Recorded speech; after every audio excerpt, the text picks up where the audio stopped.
What's going on, everybody? Welcome back. This is my third time trying to make this video. Every time I try to post it or edit it, something gets in my way. So we're going to start from scratch. Hopefully York is still a relevant topic. Let's dive right into this.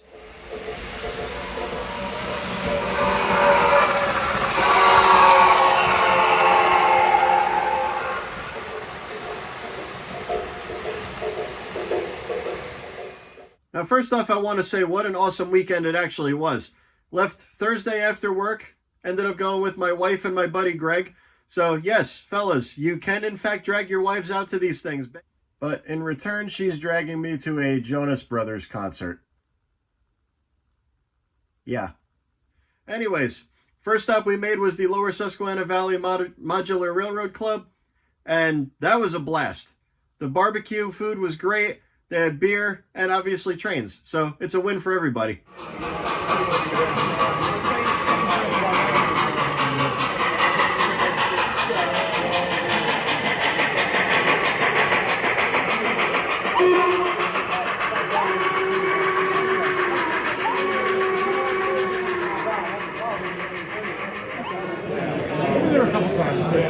Maybe I'll bring one of the big passenger sets. I found the food line on Great Northern. It's not doing it. A lot of people like this thing, but it's so rare. I gotta find it.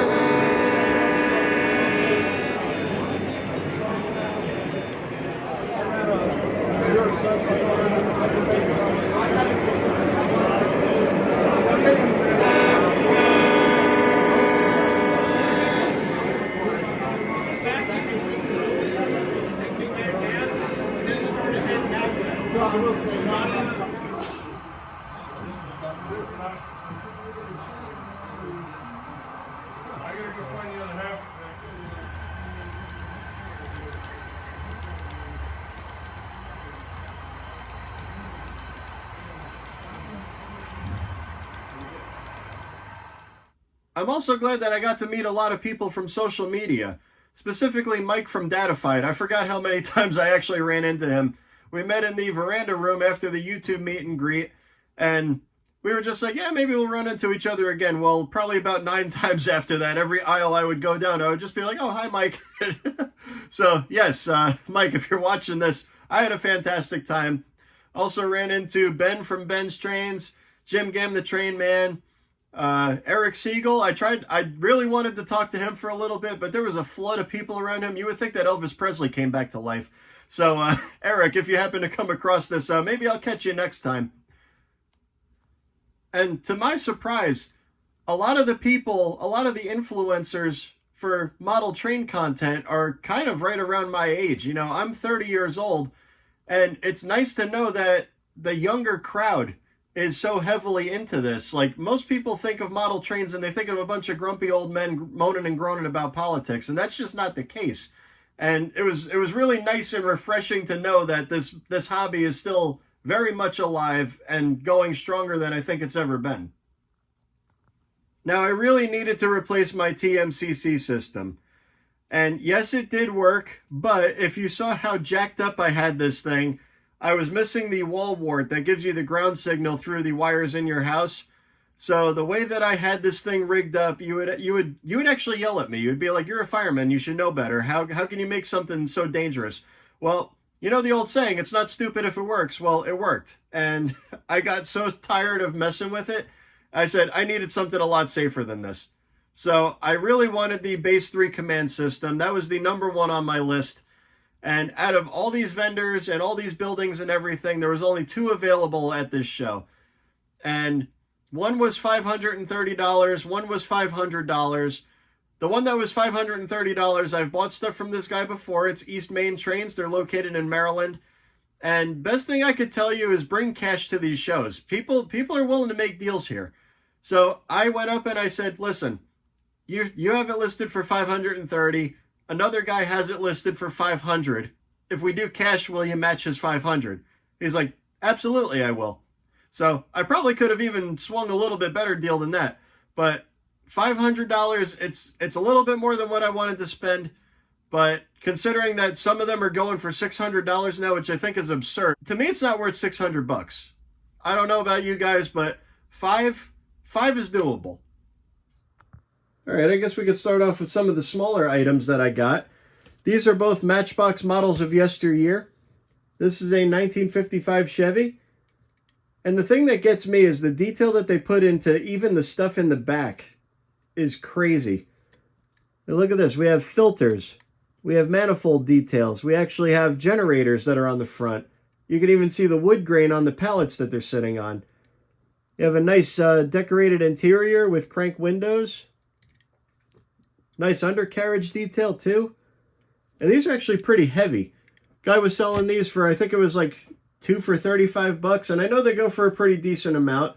So I picked both of these up. This one's a 1955, this one's a 1957. For American Airlines. Even like, look at the detail on the luggage in the back. All the bags. Same thing, got crank windows in there. Undercarriage is very much the same on this. He also had a third one. I kind of wish that I saw that. It was a Harley Davidson truck, and it had all the V-twins in the back. That would have been really cool to have on here. But unfortunately, I saw that one a little bit too late. This I got from Gryzbowski's. Yes, that's how you pronounce it. It's not Gryzbowski's, it's Gryzbowski's. You would think as a Polak I would know that. But this is probably one of the nicest Rail King items I've ever seen. There's so much detail on this. There's a lot of separately applied stuff on here. And there's even a figure up here in the window, if you could see it. I couldn't believe the detail on this. I got this to go with my Western Maryland engine, and I couldn't be any more thrilled with this. I got this for only $30, and the detail on it is definitely up there with like Premier and Atlas quality. Let's take a look at some of the goodies that I got from the Trains.com booth. I'm a sucker for Weaver stuff. Anytime I see these things at a good price, I'm taking these home. There's no question about it. I love Weaver. Got this really nice New York Central reefer here. B&O Budweiser. Jack Frost covered hopper. And this Union Carbide boxcar. The prices on these were phenomenal. I think the most I spent was for this car right here, and this was only $34. To my surprise, every single one of these things was factory sealed. They were still wrapped in the plastic and glued to the cardboard inside the box. So these have never been ran. Now, unfortunately, the only issue that I have is the Jack Frost car and the Union Carbide car. The plungers for the couplers, if you look really close, they're very close to the center rail. So, unfortunately, they do short out in some areas. I do got to do a little bit of work to that, but for the price I got them for, I'm not complaining. That's a pretty easy repair. And also at the Trains.com booth was Walter from RMT. He had a pretty large selection of stuff to choose from here, and he had these two PSE&G cars that I've never seen before.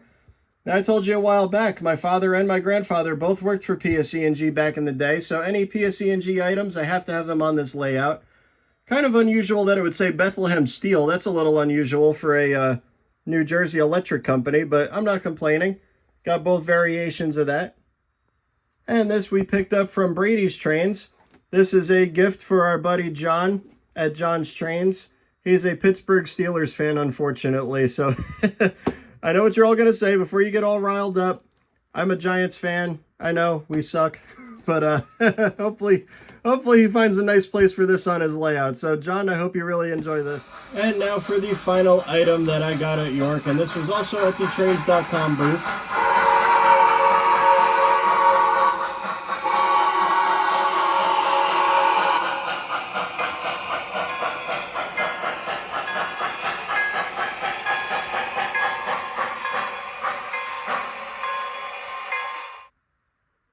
Yes, this is another Rail King engine, believe it or not. They're really starting to grow on me. And this Mohawk is a perfect example of that.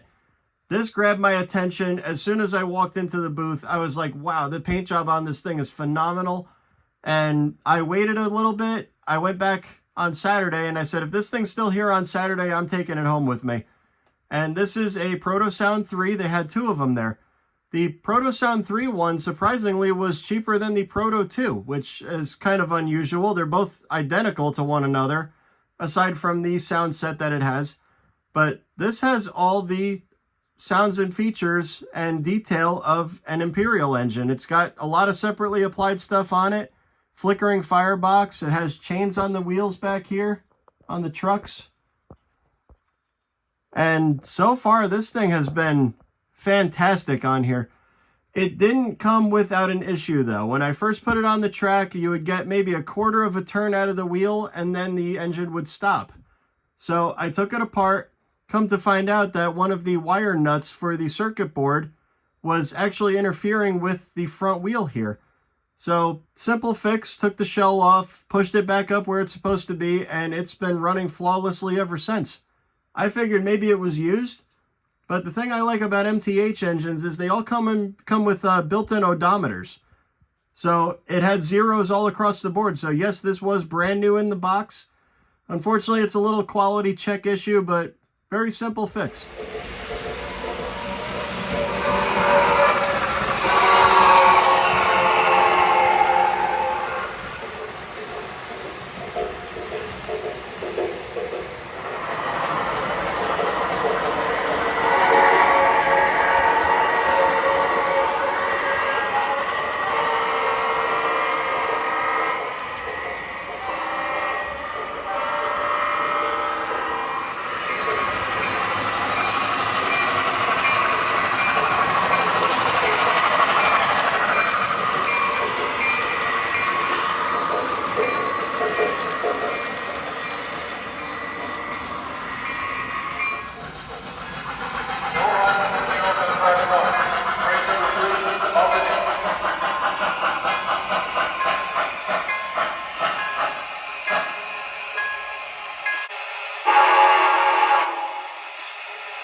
Okay, shut it off.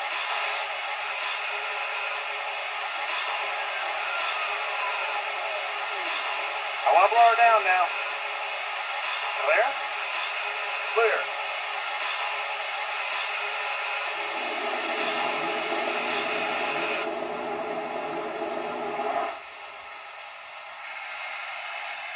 Take care. See you soon. And yes, they did make a matching set of passenger cars for this thing. They are extremely hard to find. I've searched the internet. I've searched every model train site you could think of. They are out there, but there's none available. So hopefully one day, maybe this will have a nice set of maroon and yellow behind it. Well, that's all I got for this episode, ladies and gentlemen. I hope you enjoyed that. I will be at the Greenberg Show in Edison, New Jersey, like always. I can't believe that in 2 weeks it's going to be Thanksgiving. I don't know where this year went. But anyways, like, subscribe, catch you next time.